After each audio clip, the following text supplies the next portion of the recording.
Today I'm taking a look at the VEVOR work seat.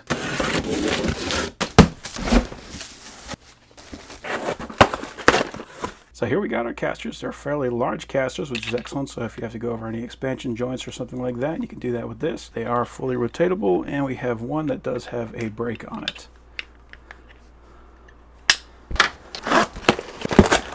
And here's our other set. We got the exact same thing. Here is our seat base. So it can be a standard piston style, and this will be the lever to let it release.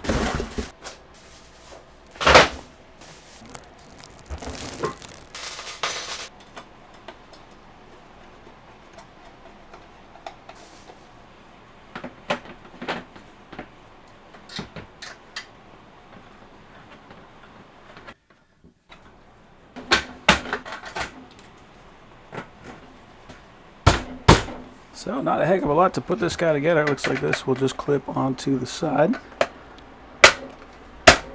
And there we go. So for the casters, I put the locking wheel, one on each side, so that way if I just like kick this thing into a corner, no matter where I'm at, I should be able to hit one of these locks. We do have a tray here on the bottom. We've got a small tray right here on this side, and then we have two larger trays on the back. We also have this grate right here. So if you got something that's really dirty or oily or something like that, we can throw that on top, and it'll just drain right here into these parts trays, and you can clean those up when you're done. You don't have to worry about getting all that under your nice concrete floor. It's kind of an interesting material that they use to assemble it.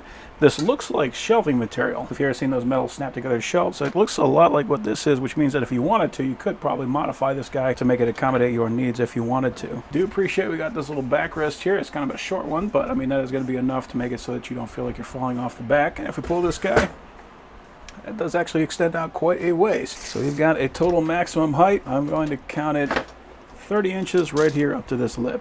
So they'll go a little higher than that for the actual cushion, but I'm going to call that 30 inches. It does roll very smoothly, which is great. One of the things I could say I like about it right now is just the fact that it's capable of holding 300 pounds. I've dealt with those little dinky ones. The wheels have a tendency to fall apart or just hollow out on the bottom. I want to have something to last, and this looks like a very nice stool.